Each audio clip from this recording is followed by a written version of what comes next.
فازوا أولئك حبطت أعمالهم في الدنيا والآخرة وأولئك هم الخاسرون صدق الله العظيم. درود پاک اللهم صل على محمد وعلى آل محمد كما صليت على إبراهيم وعلى آل إبراهيم إنك حميد مجيد. اللهم بارك على محمد وعلى آل محمد كما باركت على إبراهيم وعلى آل إبراهيم إنك حميد مجيد. سورہ توبہ آیت نمبر 69. پچھلی آیات مبارکہ میں اللہ پاک نے منافق مردوں اور منافق عورتوں کا اخروی انجام بیان فرمایا. آخرت میں ان کو نار جہنم خالدین فیہا ہی حسبہم، کہ جو توبہ نہیں کرتے، نفاق کی حالت میں مر جاتے ہیں، ان کو جہنم میں ڈالا جائے گا اور وہ آگ ان کے لیے کافی ہوگی. یہاں فرما رہے ہیں اللہ پاک کہ یہ صرف ان کے ساتھ نہیں ہوا، ان سے پہلے بھی لوگ گزرے، وہی بڑے بڑے منافق تھے، تو ان کے ساتھ بھی ایسا ہی معاملہ ہوا. ارشاد فرمایا کالذین من قبلکم، اے منافقوں تمہاری حالت ان لوگوں کی طرح ہے جو تم سے پہلے گزرے. کانوا اشد منکم قوہ، وہ لوگ طاقت میں قوت میں تم سے زیادہ تھے، اس کے باوجود ان کی پکڑ ہو گئی. انسان سمجھتا ہے میں بہت بڑا طاقتور ہوں، میرے پاس اسلحہ ہے، عہدہ ہے اور اختیارات ہیں. فرمایا وہ تم سے پہلے جو لوگ تھے وہ قد کاٹ میں تم سے بڑے تھے، جسمانی طاقت میں تم سے زیادہ تھے. یہاں تک لکھا ہے کہ اتنی طاقت تھی کہ پتھر ہاتھ میں پکڑ کر ایسے اس کو دباتے تو ریزہ ریزہ ہو جاتا. یعنی یہ ان کی طاقت کا حال تھا. اور نعرے مارتے تھے من اشد منا قوہ، ہم سے بڑا طاقتور کون ہے. اتنا ان کو اپنے طاقت پہ ناز تھا. لیکن اس کے باوجود جب اللہ کی پکڑ آئی، گرفت آئی، کچھ بھی نہیں کر سکے. اللہ پاک فرماتے ہیں کانوا اشد منکم قوہ، وہ لوگ قوت اور طاقت میں تم سے زیادہ تھے. واکثر اموالا، مال و دولت میں بھی تم سے زیادہ تھے. آج بندے کے پاس گاڑی بڑی آ جائے، بنگلہ بڑا بن جائے اور فیکٹری لگ جائے، مل لگ جائے، کہتا بس میں پتہ نہیں کہاں پہنچ گیا. اللہ کہہ رہا ہے واکثر اموالا، وہ لوگ مال و دولت میں بھی تم سے زیادہ تھے. واولادا، اولاد میں بھی تم سے زیادہ تھے. اولاد بھی انسان کے لیے ایک نشے کا ذریعہ ہوتا ہے. 3 4 بچے ساتھ ہوں، نوجوان، تو بندہ سوچتا تو ہے کہ میری اولاد میرے ساتھ کھڑی ہے.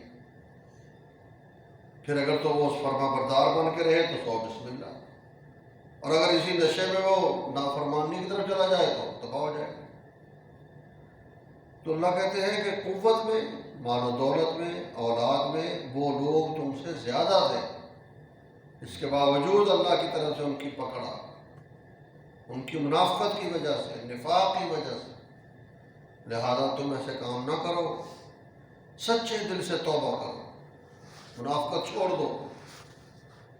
فاستمتعوا بخلاقہم فاستمتعتم بخلاقکم، انہوں نے نفع اٹھایا اپنے حصے کے مطابق، اب تم نفع اٹھا رہے ہو اپنے حصے کے مطابق. دنیا میں آئے، مکانات بنائے اور رہتے رہے، جو دل میں چاہا کرتے رہے، آخر کار چلے گئے. اب تم یہاں رہ رہے ہو، تم اپنی مرضی کر رہے ہو. بڑے بڑے لوگ جو ہیں وہ ایک مکان پہ کئی سال لگاتے ہیں، جو بنگلے بنتے ہیں کئی سال لگ جاتے ہیں، ان کا ڈیزائننگ ہی نہیں پوری ہوتی. اب رہنا یہاں کس نے ہے یہ نہیں پتا کس نے رہنا ہے، لیکن بندہ بنا رہا ہے. تو فرمایا وہ اپنے حصے کے مطابق نفع اٹھا کے، تم اپنے حصے کا نفع اٹھا رہے. لکھا ہے کہ حضرت موسیٰ علیہ السلام اور حضرت ہارون علیہ السلام ان کے دور میں قارون تھا، پیچھے پر اس کا واقعہ آتا ہے، اتنا بڑا مالدار، ان مفاتحہ لتنوء بالعصبۃ اولي القوہ، اس کے خزانے کی جو چابیاں تھیں، چابیاں، ان چابیوں کی وجہ سے ایک طاقتور جماعت تھک جاتی تھی اٹھا اٹھا کے۔ اب چابیاں نہ کتنی ہوتی ہیں، تو کتنے وہ چابیاں ہوں گی، کتنے تالے ہوں گے، کتنے خزانے ہوں گے، لیکن وہ تھا بہت بڑا منافق، کلمہ ہی پڑھتا تھا، نمازیں بھی پڑھتا تھا، اور پھر اس کو جب حد سے گزر گیا، اس ظالم نے کیا کیا؟ انسان پہ جب نشے میں آتا ہے نا، دولت کے نشے میں، عہدے کے نشے میں، پھر نہیں پرواہ کرتا، مجھے کوئی کچھ کہہ سکتا ہے؟ تو قارون نے کیا کیا؟ کہتے ہیں کہ ایک عورت کو تیار کیا، بازاری عورت، کہ موسیٰ علیہ السلام بیان کریں گے، ہم سب لوگ بیٹھے ہوں گے، تو اس کے درمیان تو نے کھڑے ہو کر موسیٰ علیہ السلام پہ تہمت لگانی، اس سے وہ سبق حاصل کرو۔ آج بندہ کہتا ہے کہ مجھ پہ الزام لگا کیا؟ وہ موسیٰ علیہ السلام تو نبی ہیں، جلیل القدر پیغمبر ہے، کلیم اللہ ہے، اللہ سے بات چیت ہوتی ہے،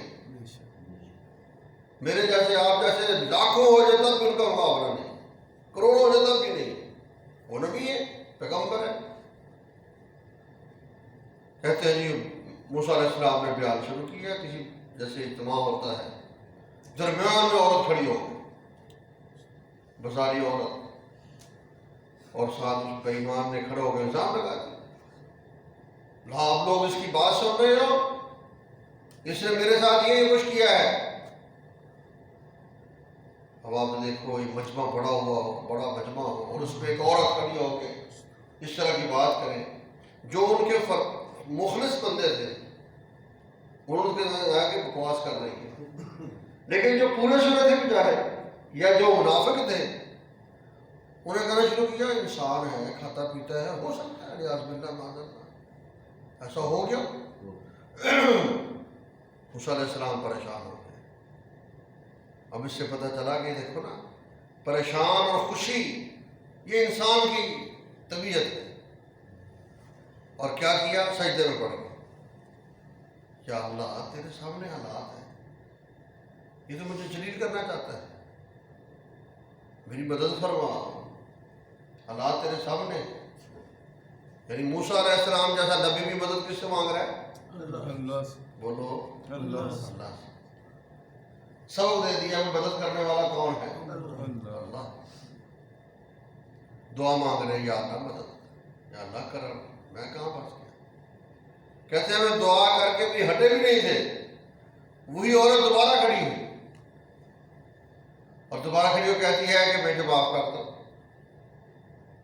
میں نے غلطی کی ہے، جھوٹ بولا ہے، اس بندے نے مجھے کچھ بھی نہیں کہا، یہ میں نہیں بول رہی تھی، ساتھ تھیلی پڑی ہوئی تھی 10,000 درہم دینار کی، یہ قارون کی تھیلی ہے جو مجھے اس نے انعام دیا تھا اس بات کرنے کا، اس وجہ سے میں نے یہ لفظ بولے تھے، مجھے معاف کر دو۔ سارا مجمع مت ملو۔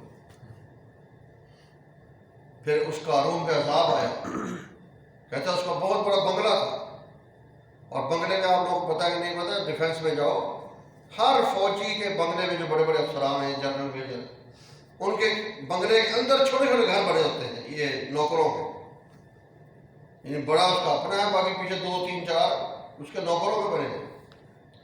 قرآن کہتے ہیں جب اس نے یہاں تک چلا گیا قارون، فَخَسَفْنَا بِهِ وَبِدَارِهِ الْأَرْضِ، پھر ہم نے قارون کو اور اس کے بنگلے کو سب کو زمین میں دنسا کے رکھ دیا، اور جا رہا ہے زمین کے اندر۔ تو اللہ کہتا ہے کہ باز آ جاؤ منافقت سے، ورنہ تم سے بڑے بڑے تھے، ان کا حال برا ہوا، تم کیا ٹھیک۔ فَاسْتَمْتَعُوا بِخَلَاقِهِمْ وَاسْتَمْتَعْتُمْ بِخَلَاقِكُمْ، انہوں نے اپنے حصے کا نفع اٹھایا، تم اپنے حصے کا نفع اٹھا رہے۔ كَمَا اسْتَمْتَعَ الَّذِينَ مِنْ قَبْلِكُمْ بِخَلَاقِهِمْ، جیسے وہ لوگ نفع اٹھا چکے ہیں جو تم سے پہلے تھے اپنے حصے کا. وَخُذْتُمْ كَالَّذِي خَاضُوا، فرمایا آج تم شغل میلہ کرتے ہو جیسے وہ لوگ شغل میلہ کیا کرتے تھے. آج اللہ تعالیٰ معاف فرمائے، انسان اپنے سکون کی خاطر پتہ نہیں کہاں چلا گیا ہے، کبھی جانوروں کو لڑاتا ہے سکون لینے کے لیے، مرغے لڑا رہا ہے سکون، وہ لڑ رہے ہیں یہ سکون مزے لے رہا ہوا.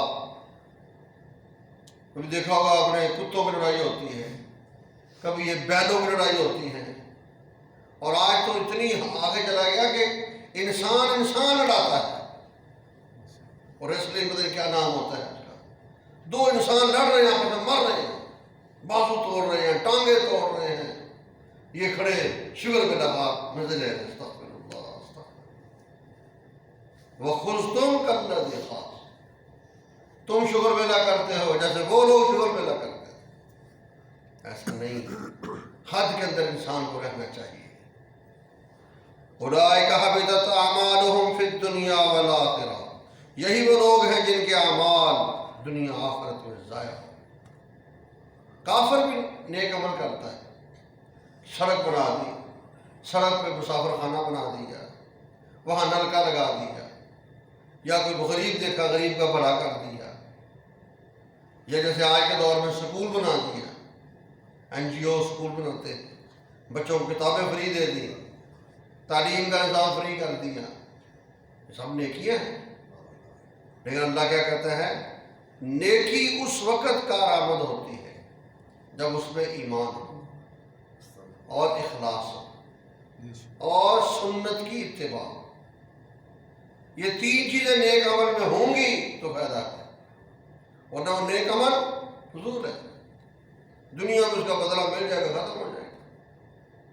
آخرت تک نیک عمل کو لے جانے کے لیے سب سے پہلی بات ایمان، پھر اس کے بعد اخلاص، پھر سنت کی اتباع سنت. تو ان کے نیک اعمال ضائع. اولئک حبطت اعمالهم فی الدنیا والآخرہ، یہی وہ لوگ ہیں جن کے اعمال ضائع ہو گئے دنیا اور آخرت میں. وَأُولَئِكَ هُمُ الْخَاسِرُونَ، اور یہی لوگ ہیں جو نقصان اٹھانے والے ہیں، یعنی ان کو کچھ بھی فائدہ نہیں ہو. اس لیے سب سے بڑی بات ایمان کی دولت جو اللہ پاک نے مجھے آپ کو عطا فرمائی ہے، اس میں اللہ تعالیٰ کا دل و جان سے شکر ادا کیا کرے. اللہ پاک ایمان کی سلامتی کے ساتھ اور اعضاء کی سلامتی کے ساتھ دنیا کی زندگی نصیب فرمائے. ایمان کی سلامتی اور اعضاء کی سلامتی کے ساتھ اللہ تعالیٰ خاتمہ نصیب فرمائے. اللہ مجھے آپ کو قرآن پاک کی سمجھ اور عمل نصیب فرمائے. الحمدللہ رب العالمین والصلاة والسلام علی سید المرسلین. ربنا آتنا فی الدنیا حسنہ وفی الآخرۃ حسنہ وقنا عذاب النار. یا رب العالمین ہمارے حال پہ رحم فرما. اے اللہ پاک مضبوط ایمان نصیب فرما. ایمان کی دولت آپ نے عطا فرمائی، اس پر ثابت قدمی عطا فرما. یا اللہ سلامتی ایمان، سلامتی اعضاء کے ساتھ دنیا کی زندگی نصیب فرما. سلامتی ایمان، سلامتی اعضاء کے ساتھ خاتمہ نصیب فرما. ہر طرح کی منافقت سے ہماری حفاظت فرما. یا اللہ ہمارے دلوں کی اصلاح فرما. ہمارے دلوں میں جو بغض، کینہ، عداوت، عجب، خود پسندی اور بخل، غرور، تکبر، ریاکاری، جتنی بیماریاں ہیں سب دور فرما. یا رب العالمین اپنے نیک بندوں کا طرز زندگی عطا فرما، اپنے پیاروں کا طرز زندگی عطا فرما. اپنے محبوب بندوں میں ہمیں شامل فرما، اپنے مقبول بندوں میں شامل فرما، اپنے اولیاء میں ہمیں شامل فرما. ہر طرح کے گناہوں سے ہماری حفاظت فرما، سر کے بالوں سے پاؤں کے ناخن تک. اے اللہ پاک ہمارے جسم کی ہر طرح کی نافرمانی سے حفاظت فرما. یا رب العالمین ہم سب کا خاتمہ ایمان پر فرما. قبر اور جہنم کے عذاب سے محفوظ فرما. مولا رجب عطا کیا ہے، شعبان بھی عطا فرما. رمضان کی نعمتوں سے مالا مال فرما، رمضان کے انوارات بھی عطا فرما. صلی اللہ تعالی علی خیر خلقہ محمد و آلہ و اصحابہ اجمعین. آمین.